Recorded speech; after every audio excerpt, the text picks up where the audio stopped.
Welcome to stock markets with KR daily market analysis. और आज हम लोग बात करने वाले हैं of the absolute white wash of the absolute free fall that we witnessed in the Indian markets.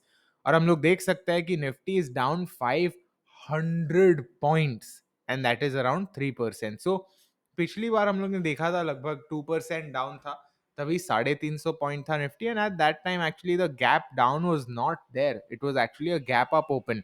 आज हम लोग देख सकते हैं मेन जो बल्क ऑफ द फॉल था, we can see around 200 points का तो गैप डाउन था, विच मीन्स कि the bulk of the negative sentiment actually started overnight. Which means कि जो ओवरनाइट जो यूरोपियन मार्केट, यूएस मार्केट, जो ग्लोबल मार्केट्स थे, उसके हिसाब से शायद those negative sentiments carried forward, और अब हम देख रहे हैं इंट्राडे भी वीकनेस आ गया। गिवन कि फुटसी भी डाउन है, we can see FTSE is down around 2%, that also did not help with sentiments, क्योंकि अगर फुटसी डाउन है, यूरोप डाउन है, ऑलरेडी जो कोविड का फियर है वो एक साथ मिलके एकदम डेडली कंकॉक्शन जैसा बन जाता है, और उस हिसाब से we are seeing Nifty at 17,000। पहले हम लोग बात कर रहे थे 18,000 जाएगा नहीं जाएगा, now it is at 17,000। In fact लो देखते हैं at 16,985। So that was a terrible day for bulls. अगर हम लोग इंट्राडे चार्ट देखते हैं, दिस इज रीअफर्म्ड, क्योंकि अगर आपने, I am pretty sure based on मैंने जितना ऑब्जर्व किया है और किया था, कि अगर आपने इसमें से एक भी कैंडल में अगर एंटर किया होता, अनलेस आप बहुत लकी होते, एकदम लोज पे करते, यहाँ पर करते और बस छोटा छोटा स्कैल्प करने की कोशिश करते, it would have been next to impossible to make money in calls. ऐसे मार्केट में ऑलरेडी गैप डाउन है, सो सेंटिमेंट जो है कॉल्स का, they are already pretty decayed. और अगर हम लोग ऐसे मार्केट में यहाँ पर या यहाँ पर कॉल्स लेते हैं, देन इतना मूवमेंट जो अंडरलाइंग में हुआ है, ओके, अंडरलाइंग में फ्रॉम 104 टू 200 का मूवमेंट हुआ है, पॉसिबली कॉल में आपको 15 से 25 पॉइंट के से ज्यादा नहीं मिला होता। And that is if we are assuming कि आपने लो पे खरीदा और पीक पे सेल किया। So in such cases it becomes almost an impossibility or infeasibility, I would say, for bullish players to make money, especially जब ऐसा मार्केट होता है। इसलिए अगर आप शॉर्ट थे, possibly you were with the trend and you were able to get decent returns, पर अगर आप कॉल साइड पर थे तो it would have been unlikely कि आपको उतने अच्छे रिटर्न्स मिले होते। And how would you have been able to identify? Hindsight में काफ़ी आसान है आइडेंटिफाई करना, बट पॉसिबली हम लोग ने जो लेवल्स के बारे पहले बात की थी कि 17,300 है, 200 है, ये सारे लेवल्स बहुत इंपॉर्टेंट है। स्पेशली हम लोग देख सकते हैं ये 17,370 के आसपास इसने एक बेस जैसा बनाया था पहले, and it rejected that base from the first 3 candles itself. पहले घंटे के अंदर ही प्राइस रिजेक्शन देखा हम लोग ने। So possibly that would have been our first indication कि market is just not willing to move. In fact अगर हम लोग ब्रॉडर पिक्चर भी देखते हैं, then we can see that this is the level जो हम लोग ने पहले बात की थी इस वीडियो सीरीज में, 18,200 का। मैंने आपको बताया था कि अगर 18,200 220 के आसपास को ऊपर नहीं जा पाता Nifty, then there is a good chance we actually see it slipping. Obviously अभी हाइंडसाइट में काफी आसान हो जाता है ये लेवल पिन पॉइंट करना, पर अब हम देख सकते हैं कि क्योंकि ये बड़े कैंडल यहाँ से ही शुरुआत की थी, open equals to high type का कैंडल था, after that it has not been able to close above that level at all. और लगभग तभी से हम लोग बेरिश सेंटिमेंट्स देख रहे थे। इनफैक्ट मैंने आपको यहाँ पर भी बताया था कि if this high is not broken, then it might not be a very good sign, क्योंकि वो क्या स्ट्रक्चर अच्छा नहीं बना देता। एंड वही स्ट्रक्चर हम लोग देख रहे हैं ये पैरेलल चैनल से। इनफैक्ट ये पैरेलल चैनल का लो भी तोड़ा है, which means very high bearish momentum. So देखते हैं क्या होता है। Bank Nifty is actually worse. Bank Nifty अगर देखते हैं 200 MA के आसपास है, 35,800 के आसपास का जो है उसका नेक्स्ट सपोर्ट है। So let's see if that is held.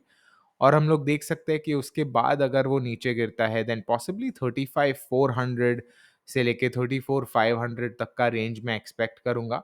And it would obviously be sideways between this. अगर वो और नीचे गिरता है तो may be not a V shape recovery if it's stuck between these two ranges, but we can't rule out. आज Friday है, over the weekend कैसे सेंटिमेंट्स चेंज होते हैं हमें पता नहीं है। So let's see how it actually opens on Monday. हम देख सकते हैं bank Nifty's intraday chart is arguably worse than Niftys, क्योंकि और नीचे आया है, and Bank Nifty is actually down almost 1400 points.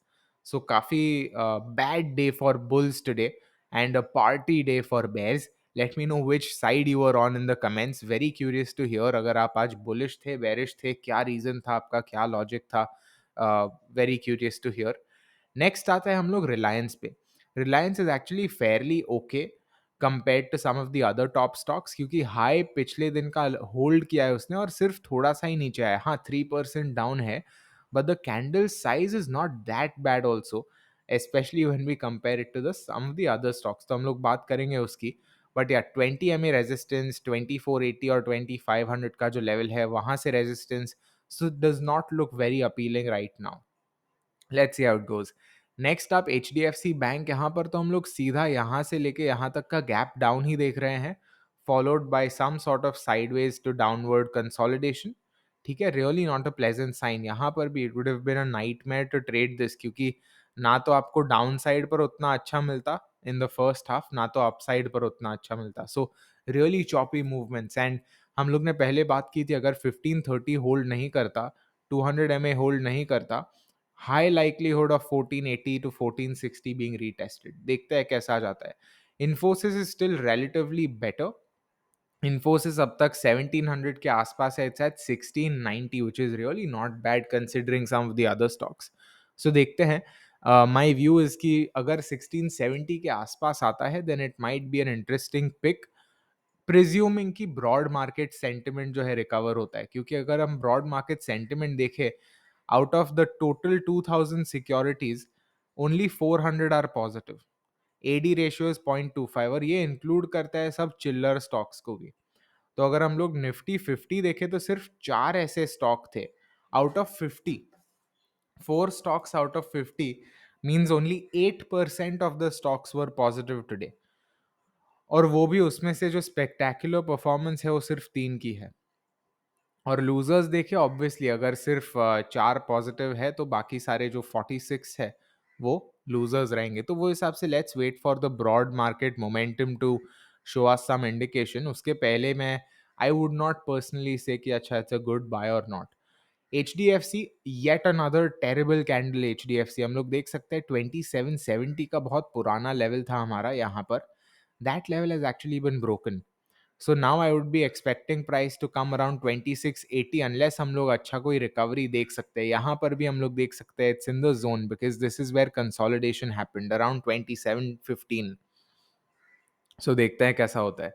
Next आप ICICI बैंक. गैप फिल कर दिया है ये वाला, and it's actually fallen further. It's at 720 right now. अगर आपको याद है हम लोग 800 लेवल्स के बारे में बात कर रहे थे, क्या 800 रिस्पेक्ट करेगा नहीं करेगा, और 100 पॉइंट वहां से गिरा है, which is a 12.5% fall on an absolute basis. That's a crazy fall, right. Next up Kotak bank. काफी नीचे आया है, 3.5% down, 70 points, which is crazy. Next SBI. SBI is at 470. वो भी काफी नीचे आया. 50 MA का जो लाइन है वो तोड़ा है, एंड RSI 40 भी तोड़ा है. So clearly not a good day for the large cap stocks. In fact अगर हम लोग इसके बाद देखेंगे जो ब्रॉड मार्केट, उसमें हम लोग लार्ज कैप और बाकी सारे इंडाइसेस भी देख लेंगे. एक्सिस बैंक है, यहाँ पर उसने बेस जैसा पहले बनाने की कोशिश की थी, बट उसका भी एकदम फ्री फॉल सा हो गया है, 2.7% डाउन. अगर ऐसे ही कंटिन्यू होता रहा, आई वुड से कि पॉसिबली 640 और 625 के आसपास आ सकता है. Wouldn't rule out. Tata motors again, I don't know why I scroll down, but it's there on the list, तो देख लेते हैं.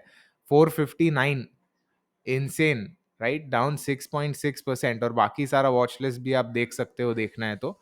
सो quite a few fallen stocks. और अगर हम लोग देखते हैं ब्रॉड मार्केट स्नैपशॉट, तो हम लोग देख सकते हैं कि Nifty 50 is down 3%, and pretty much all of the other indices are also down उतना ही. हम लोग देख सकते हैं कि large cap, small cap, mid cap सब उतना ही मार खाया है. India VIX is up and it is up 25%. 1/4 ऊपर गया है India VIX, which is insane. So हाँ, 1/4 ऊपर गया, विच इज इंसेन. सो देखते हैं कैसा जाता है. If we talk about the indices, मतलब कैसे सब इंडाइसिस थे overall sectoral indices, Then the worst performer, I think Realty tha. हाँ, Realty tha. And after that, Metals is not doing very good. और the best performer is Pharma. Healthcare भी अच्छा है, but healthcare Pharma go hand in hand. IT held its ground relatively well.